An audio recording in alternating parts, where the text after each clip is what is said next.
बुढ़ापा पेंशन बहुत बढ़िया है जी, स्कीम है तो जी बुजुर्गों को ना किसी के आगे हाथ नहीं पसारना पड़ता।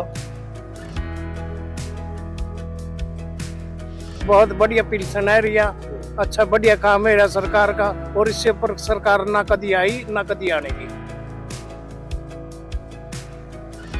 काम चल रहा बुढ़िया का सारे का, एक का नहीं सबका पेंशन है।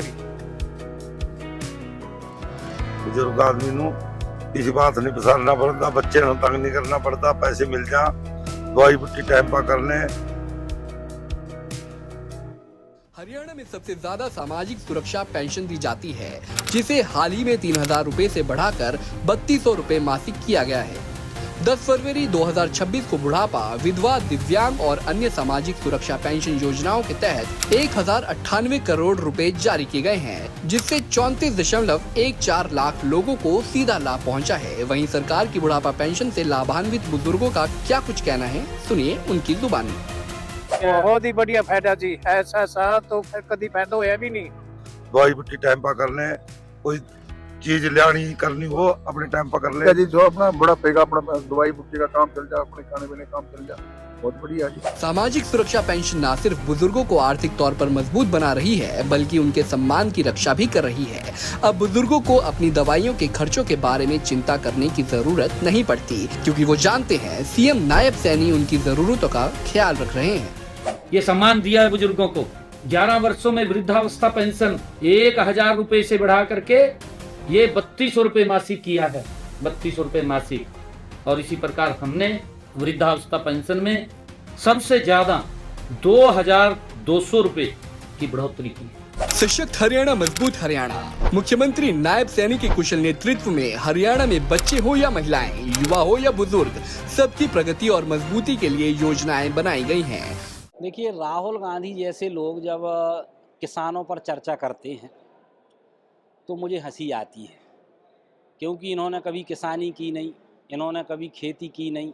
ये सोने की चम्मच लेकर पैदा हुए, इन्होंने अपना जन्मदिन एरोप्लेन में मनाया, इन्होंने कभी खेत देखे नहीं, इन्होंने तो पिसा पिसाया आटा खाया है। तो इनको ये नहीं मालूम कि गेहूं के खेत कैसे होते हैं, चने के खेत कौन से हैं। अभी जैसे माननीय मुख्यमंत्री जी भी कह रहे थे कि अगर राहुल गांधी से पूछ लो कि भैया रबी की फसलें कौन कौन सी हैं, खरीफ की फसलें कौन कौन सी हैं, तो बता नहीं पाएंगे। तिलहन और दलहन क्या होता है ये बता नहीं पाएंगे। तो ऐसे लोग जब खेती की चर्चा करेंगे, किसानी की चर्चा करेंगे, तो मुझे नहीं लगता कि वो कोई किसान का कल्याण करने वाले हैं। और जब ये किसान कल्याण की बात करते हैं तो आप याद करो, जब दिग्विजय सिंह की सरकार थी तो यही लोग किसानों को 18% ब्याज दर पर कर्जा दिया करते थे। फिर हमारी सरकार बनी, 18% ब्याज दर को घटा के किया हमने 9%, 9 से किया 5%, 5 से किया 3%, 3 से किया 1%। फिर हमारी सरकार ने सोचा कि किसान का कर्जदार तो सारा हिंदुस्तान है, इनसे क्या ब्याज लेना, तो बिना ब्याज के कर्ज देना अगर किसी ने शुरू किया तो हम गर्व के साथ कहते कि हमारी भारतीय जनता पार्टी की सरकार ने शुरू किया। हम किसान हितैषी सरकार हैं। और जब आप राहुल गांधी जैसे लोग जब किसान की बात करते हैं, आपने देखा होगा कि वीडियो इनका मल्लिकार्जुन खड़गे के साथ, जिसमें वो सिर पे पट्टा बांधते हैं, तो फिर देखते हैं कि मल्लिकार्जुन खड़गे ने अपना एक वो हल बाजू में रखा, फिर राहुल गांधी भी देखा सीखी वो हल रखते हैं। तो ये कुल मिला के खेती किसानी से इनको कोई मतलब नहीं है। किसान का जितना अहित कर सकते थे इन्होंने अपनी, जब इनकी सरकारें थी इन्होंने किया है। आज भारतीय जनता पार्टी की सरकार में खेती को फ़ायदे का धंधा बनाने का काम किसी ने किया है तो हम कहते हैं कि हमारे माननीय नरेंद्र मोदी जी ने किया है, हमारे डॉक्टर मोहन यादव जी कर रहे हैं।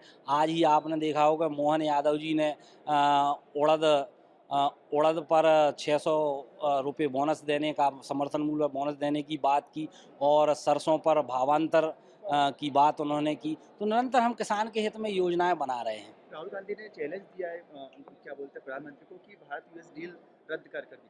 देखिए, क्या है, राहुल गांधी के पास कोई मुद्दे नहीं है। निश्चित रूप से मुझे लगता है कि राहुल गांधी जैसे लोग जिन्हें कोई नॉलेज नहीं है, ये जब किसान सम्मेलन करते हैं तो हंसी आती है। और इस प्रकार की बातें करना, मुझे लगता है कि वो इस प्रकार की बातें करके अपनी मूर्खता का ही प्रदर्शन करते हैं। तो मुझे लगता है कि राहुल गांधी जैसे लोगों को जब किसान की बात करते हैं तो किसान के खेत में जाके कभी देखना चाहिए। और हम तो कहते हैं कि आज हमारे माननीय मुख्यमंत्री जी मजदूर के बेटे हैं, किसान के बेटे हैं।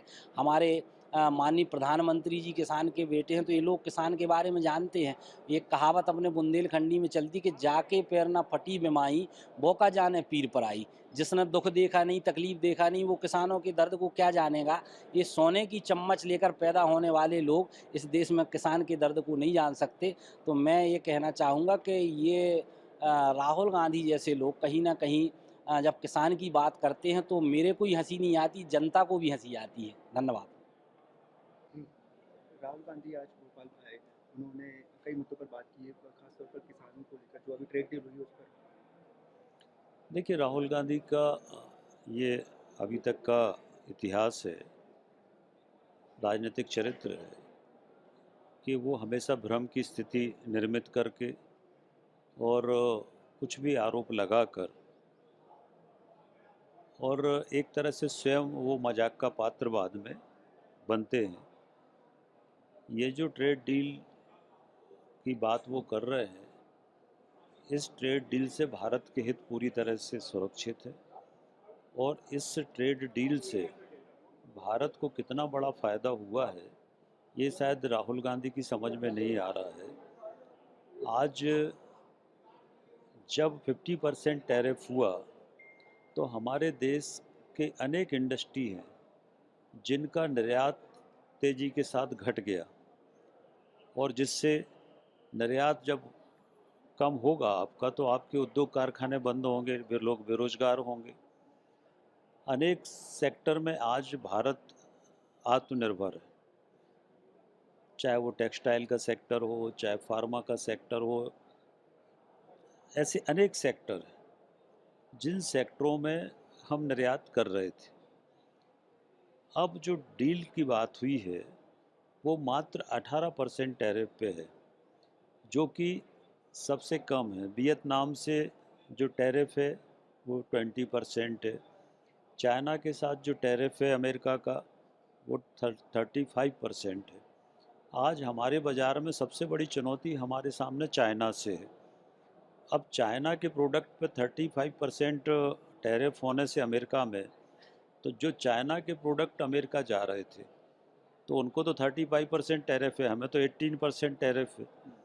तो हमारे यहाँ का जो निर्यात है वो बहुत तेज़ी से बढ़ेगा और इससे लगभग एक साल के अंदर ही 20 लाख लोगों को रोज़गार का सृजन इसके माध्यम से होगा। और दूसरा, हमारी जो भारतीय मुद्रा है उसका मूल्य बढ़ेगा, भारतीय मुद्रा का मूल्य तेज़ी के साथ बढ़ेगा, हमारी विदेशी मुद्रा भंडार हमारा बढ़ेगा। और इस ट्रेड डील में कहीं पर भी हमारी जो कृषि को लेकर राहुल गांधी जी भ्रम पैदा करने की कोशिश कर रहे हैं, कृषि को लेकर कोई भी समझौता नहीं हुआ है, चाहे वो हमारे डेयरी प्रोडक्ट हों, चाहे हमारे एग्रीकल्चर प्रोडक्ट हैं।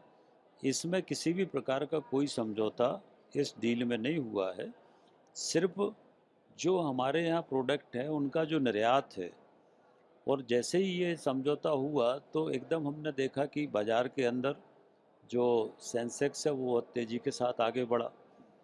तो पूरा दुनिया के जितने अर्थशास्त्री हैं, भारत के जितने अर्थशास्त्री हैं, चाहे वो फिक्की हो, चाहे CIA हो, CPI हो, जो भी हैं, CIA वगैरह जो एजेंसीज हैं, जितनी इंडस्ट्रियलाइजेशन यूनियन है, इनने सब ने इसका स्वागत किया है।